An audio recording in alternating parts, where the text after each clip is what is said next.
Vamos falar sobre trabalho, então. Infelizmente, a gente não vai conseguir chegar onde eu queria com trabalho e energia, mas acho que pelo menos com a aula de hoje a gente consegue dar uma ideia geral para vocês sobre o assunto. Quem tiver interesse, tem outros vídeos lá no canal do YouTube falando sobre energia potencial, potencial gravitacional, que vocês podem explorar também e depois tirar dúvida comigo. Trabalho, em geral, utiliza-se a letra W do inglês, do work, porque o T confundiria muito com torque, com tonelada e também com temperatura, tá? Os conceitos fundamentais, que eu acho que no caso de vocês são mais importantes, né, conceitualmente, saber o que é do que fazer cálculo, são trabalho, a primeira definição, energia cinética, energia potencial, energia mecânica e a questão de conservar ou dissipar energia, tá? Então, vamos usando o exemplo de uma represa. Onde é que esses elementos estão contidos e o que eles são? Isso aqui é uma represa de um tipo bem tradicional, né, daquelas que causam impacto ambiental, que muita gente hoje é contra, né? Alguns defendem, outros são contra. Eu não vou entrar nesse mérito, só vou usá-la como exemplo e para que vocês entendam também por que ela é construída dessa maneira. Repare o seguinte, ela é construída com uma represa, né, que é um dos grandes problemas ambientais, porque ela tem esse lago aqui, essa altura muito grande, e quando isso é feito, né, essa água ela fica a uma altura muito maior do que o rio ficava naturalmente, né? Tem uma altura aqui bem diferente do que seria o curso natural do rio. Por conta disso, uma série de regiões são alagadas, regiões que naturalmente eram as margens ali.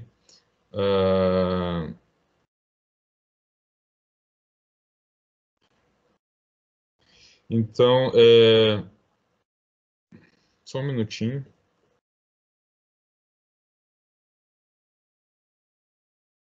Ok. Por que que a água é represada com toda essa altura que causa o problema do alagamento? Porque eu preciso que esta água tenha energia potencial. Ao colocar a água aqui em cima, numa altura bem maior do que o curso normal, ela ganha energia potencial. Energia potencial gravitacional é definida como sendo a massa, no caso, massa de água, vezes a gravidade, vezes a altura de onde ela parte, tá? Então, por isso que eu preciso da represa.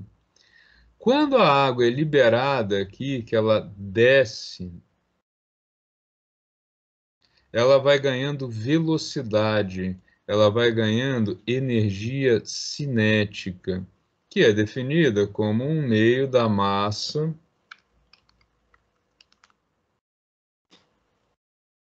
Espera aí, deixa eu tirar isso aqui, não sei. Um meio da massa vezes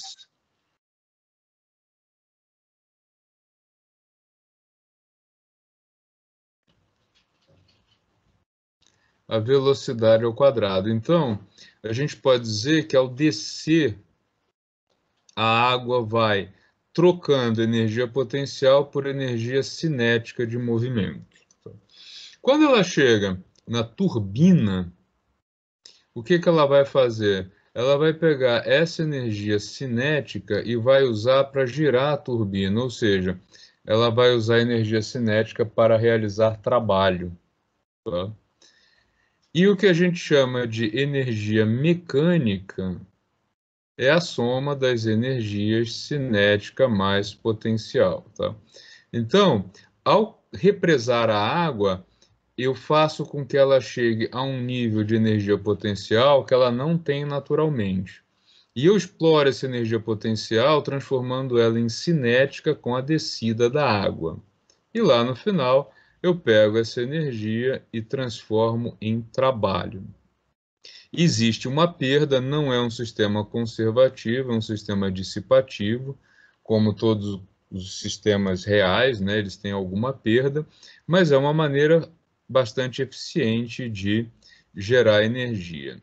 E como é que funciona esse processo de geração de energia? Eu não vou entrar nisso em detalhes, porque não é da disciplina, mas acho que é importante que vocês saibam, tá? Então, aqui, à vista de lado, né, a gente tem o reservatório de água. Então, a água, por estar aqui em cima, ela tem um certo nível de energia potencial gravitacional. Ela desce ganhando energia cinética e ela vai girar a turbina, que é como se fosse aí várias pás, tem vários tipos de turbina. Tá? Como é que eu faço para que este movimento vire eletricidade? Aqui, no gerador, eu tenho um campo magnético, que ele é, campo magnético em geral a gente usa a letra B, ele é um campo magnético estático, é como se fosse um grande ímã, vocês podem pensar assim. Quando essa turbina gira, ela transforma esse campo magnético em alguma coisa variável no tempo, tá? Alguma coisa que tem um campo com variação temporal. E aí, por indução, essa é uma lei da natureza, tá? Por indução magnética, eu passo a ter uma corrente de cargas elétricas circulando aqui. Tá? Aí essa corrente passa pelo transformador para ajustar aí a diferença de potencial e ela vai ser transmitida. Tá? Então essa que é a magia, né, de transformar a energia da água em energia elétrica sem queimar nada, sem causar aí uma poluição direta, mas tendo os impactos ambientais de criar a barragem e também, né, de criar todas essas linhas de transmissão. Então, aqui a gente começa com a energia potencial da água, essa energia é transformada em cinética, a energia cinética realiza trabalho, tá? E a soma delas é a energia mecânica do movimento. Tudo bem até aí, gente?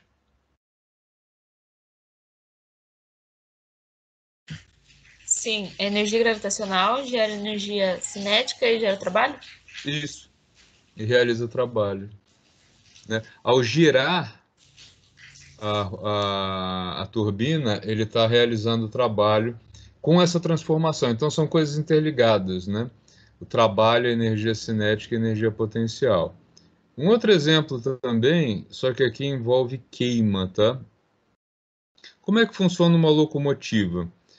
Ela pode ser a vapor, pode ser a carvão, né? Vapor. Poderia ser elétrica. O princípio é o mesmo. Qual é? Eu preciso criar uma pressão nesse ponto aqui. Isso aqui seria uma versão ampliada do que está aqui na engrenagem da roda, tá? Eu preciso criar uma pressão aqui, de maneira que isso empurre esse pistão. Aí, ele, nesse ponto, tem uma articulação. Esse empurrão faz com que isso aqui levante e ele vai fazer o quê? Vai fazer girar a roda, né? Ele sobe e gira a roda, depois ele cai. Tem duas maneiras aqui, né, as mais tradicionais, antigas, de fazer isso. A primeira era queimar carvão, por isso a locomotiva tem toda essa fumaça aqui, a antiga. E aí eu queimo carvão para aquecer água. Essa água vira vapor, é uma caldeira, e o vapor é que vai empurrar isso aqui, né? Então o vapor empurra, ao empurrar ele resfria e o restante sai. Ou se eu tenho um motor a combustão, como diesel, ou motor a gasolina, ou mesmo o nosso motor a álcool, o que acontece? Eu tenho um processo químico, né, quando eu tenho a mistura ali de centelho combustível ou de ar e combustível, que gera uma explosão controlada. Essa explosão empurra o pistão. Tá? O princípio é o mesmo até nos carros modernos, tá? Só que eles são mais sofisticados para não ter assim esse movimento tão irregular, mas a ideia é a mesma, né? Você vai ter uma explosão que vai empurrar um pistão e esse pistão que vai colocar o sistema todo em movimento, tá? Então é a mesma ideia de usar energia para realizar trabalho, para colocar um sistema em movimento. Tá? Então, a gente tem um ciclo que é ou energia potencial realizando trabalho, energia cinética, energia potencial, energia mecânica e trabalho. Isso aqui forma um ciclo que todas as máquinas que a gente conhece, de alguma maneira, usam isso. Tá? O ciclo tem algumas possibilidades aí. Matematicamente, qual é a definição de trabalho? Não se assustem. Só quero que vocês vejam essa integral para entender o seguinte: o que a gente trabalha no ensino médio e até mesmo nos primeiros anos da graduação das engenharias não é a definição geral de trabalho. A gente usa um caso muito particular de trabalho, tá? A definição de trabalho é uma integral, que é um tipo de cálculo que vocês não devem estudar na biologia, de um produto escalar entre dois vetores, e essa é uma integral de trajetória, que é um tipo de integral bem chatinha de ser calculada. Tá? Esse monstrinho aqui, esse S deformado, é o símbolo de integral, quando eu tenho uma força constante, e aqui constante significa em módulo, direção e sentido, ou seja, um exemplo, uma força paralela à superfície que tem módulo constante que não muda de ângulo, empurrando um objeto que se desloca ao longo de uma linha reta. Aí a gente tem que a integral ela leva a esse resultado aqui, força vezes distância, tá?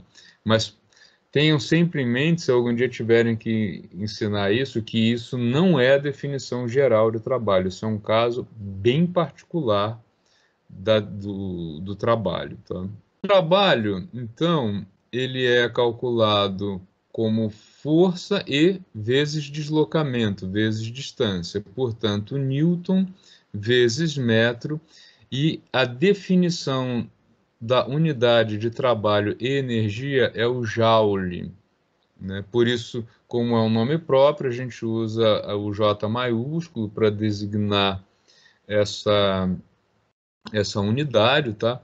E é a unidade de energia do Sistema Internacional de Unidades, tá ok? Tudo bem até aí, gente? Não foi muito convicta, mas tudo bem. Vamos fazer um exemplo disso, ó. Um objeto com 5 kg de massa é arrastado por 10 metros, apoiado sobre uma superfície horizontal e plana, e ele é arrastado, ele é empurrado por uma força de 80 newtons paralela à superfície, tá? Sabendo que existe um coeficiente de atrito de 0,4 entre o objeto e a superfície, qual é o trabalho total realizado nesse deslocamento? Olhem só, o objeto está aqui, apoiado na superfície, a Terra puxa ele para baixo, peso, a superfície empurra ele para cima, força normal. A força de 80 newtons é essa aqui, ó. Ela vai empurrar o objeto para lá e a força de atrito vai se opor a esse deslocamento.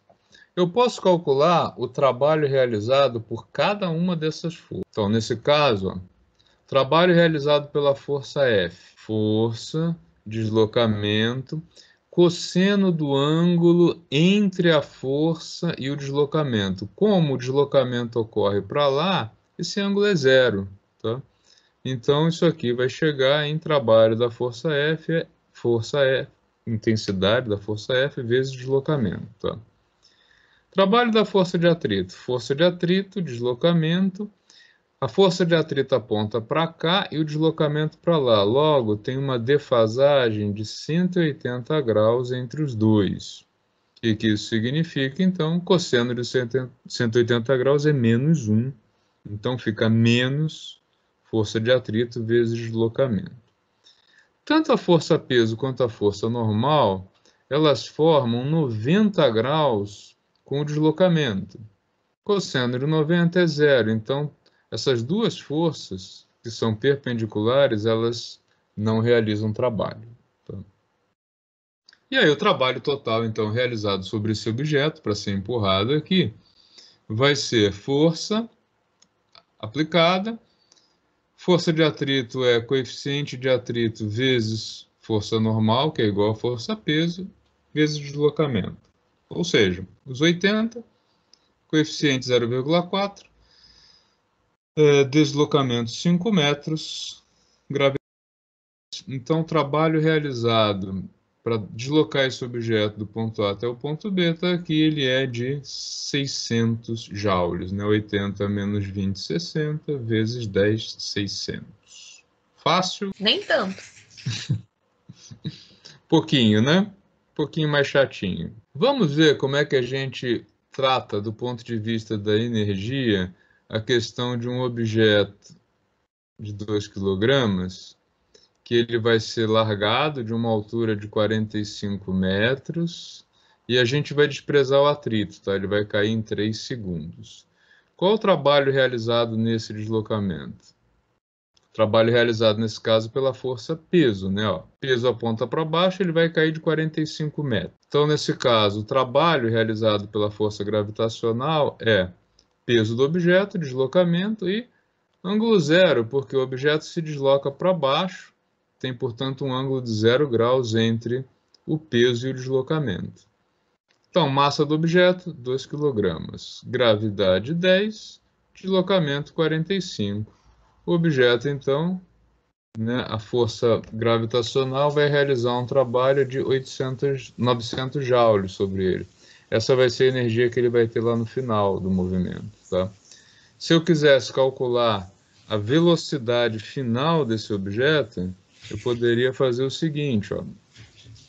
Energia potencial gravitacional lá do início, inicial, é igual a energia cinética final, tá? Então, nós teríamos aqui massa, gravidade, altura igual a 1/2 de massa vezes velocidade final ao quadrado. Então, aqui, na verdade, 10, massa e massa cancela, né? 10 vezes 45 igual a 1/2 velocidade final ao quadrado. Essa velocidade final, então, vai ser igual a raiz de 900. Eu poderia chegar, então, na velocidade final, 30 metros por segundo, tá? Uma informação adicional só para vocês aqui, tá ok? Então, por quê?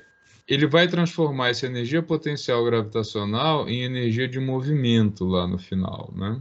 E o contrário, se eu lanço um objeto com 2 kg com uma velocidade de 30 metros por segundo, né, o movimento inverso, o que que acontece? Esse objeto vai subir até atingir a altura de 45 metros. O que que vai mudar aqui? Vai mudar que agora o objeto se desloca para cima e a força-peso atua para baixo. Então, existe um ângulo de 180 graus entre os dois. Cosseno de menos 1, então o trabalho vai ficar em menos 900 joules. Se você pensa que se o objeto foi lançado, parou e caiu, né, o trabalho que foi realizado contra o movimento foi de menos 900. E depois, para trazê-lo de volta, de mais 900. Tá? São iguais, né? Se existe perda no meio do caminho, essa perda é devido à força de atrito.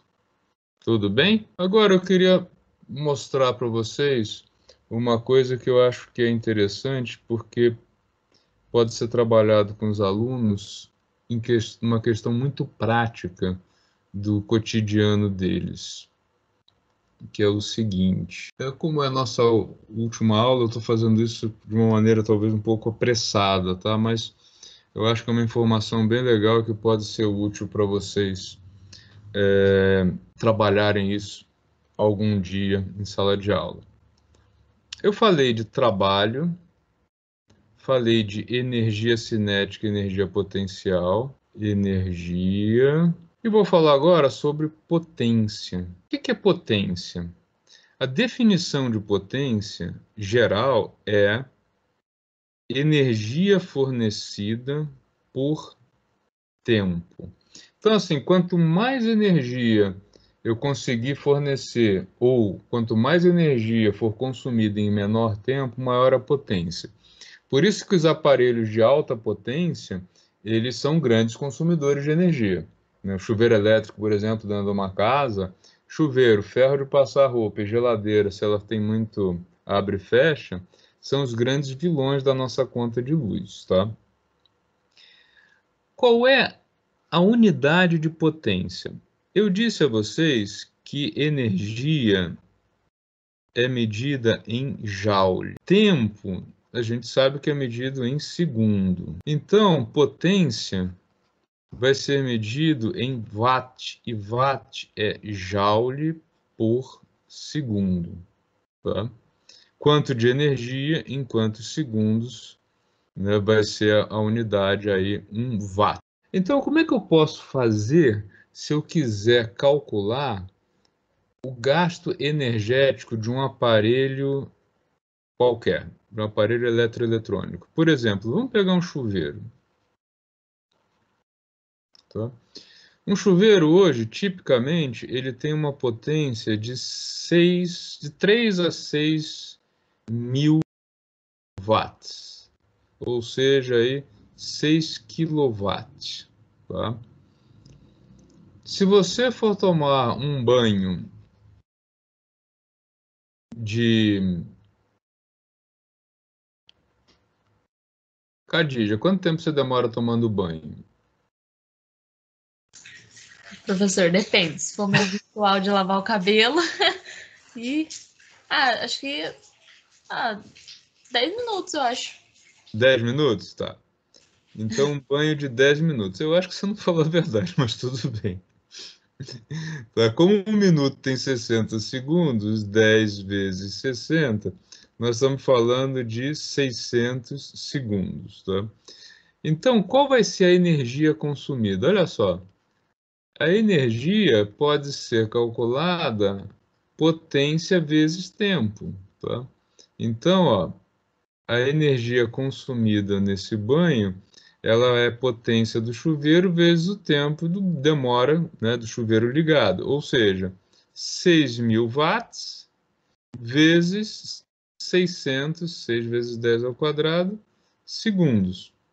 Então, estamos falando aí de uma energia consumida nesse banho de 36 vezes 10 à quinta joules. Ou ainda 3,6 vezes 10 à sexta milhões de joules. Tá?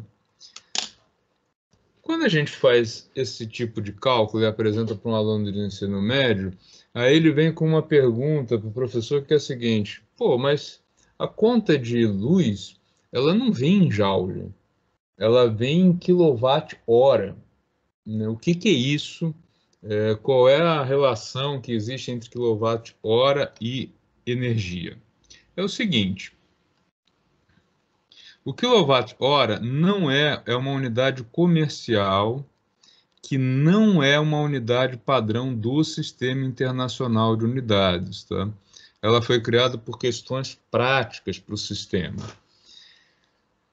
Primeiro erro muito comum é que o aluno acredite, né, que é quilowatt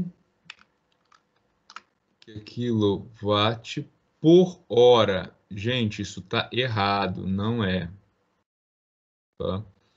É quilowatt vezes hora, por isso que se fala em quilowatt-hora.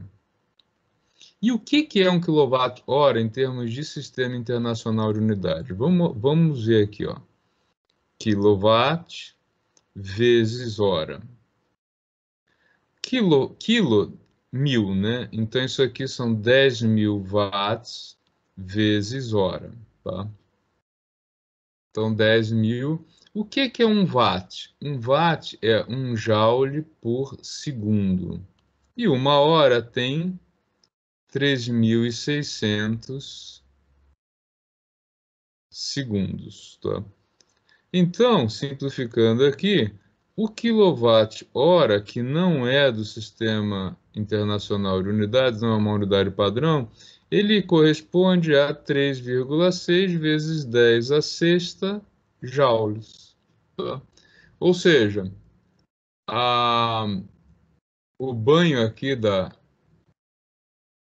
da Khadija, ele é de 1 kWh. Se você quiser saber quanto que você gastou de energia elétrica nesse banho, você vai pegar a conta de luz e ver que 1 kWh é igual a tantos reais. Tá? Você consumiu 1, então é igual a isso aqui. Se fossem 2, fosse meio, você ia fazer a conta assim.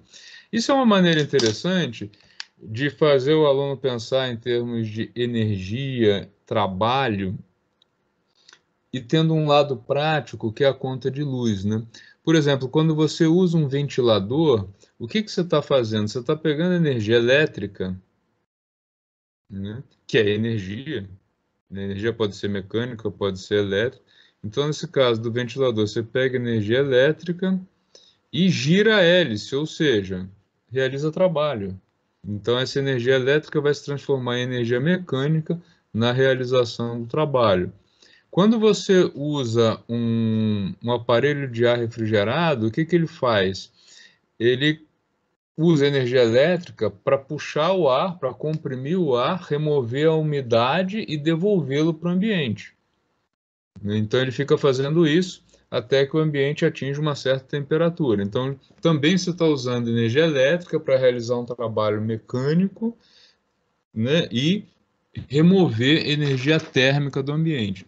Então, esses conceitos de trabalho, energia elétrica e energia mecânica, eles são profundamente interligados e fazem parte aí desse arcabouço daí do que a gente chama na física de trabalho,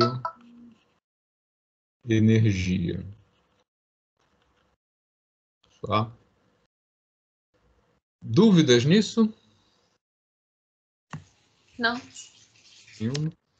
E quando a gente trabalha com eficiência, tá, de um equipamento, o que é ser eficiente? Ser eficiente é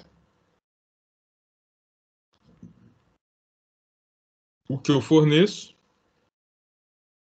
dividido pelo que eu consumo. Tá?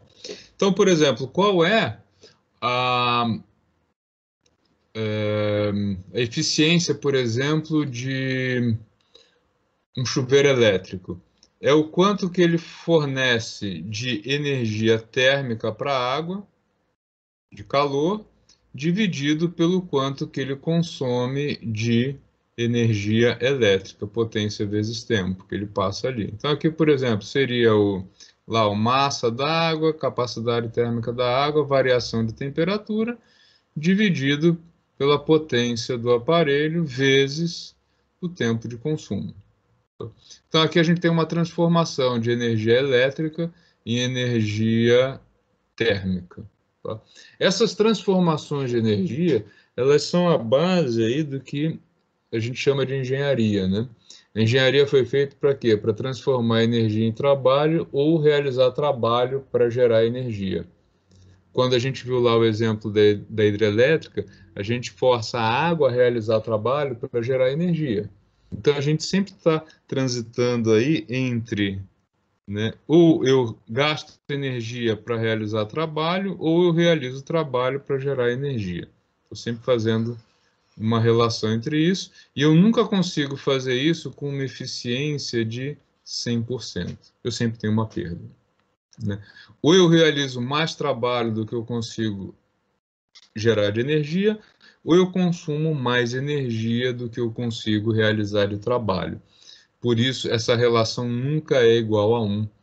Vocês, se fizerem alguns cálculos, vão se espantar que um aparelho comumente tem 30% de eficiência, 40% de eficiência. Então, aqueles níveis que vêm lá nos aparelhos eletrodomésticos, A, B, C, D, E, eles são exatamente uma medida dessa eficiência, o que ele fornece em relação ao que ele consome.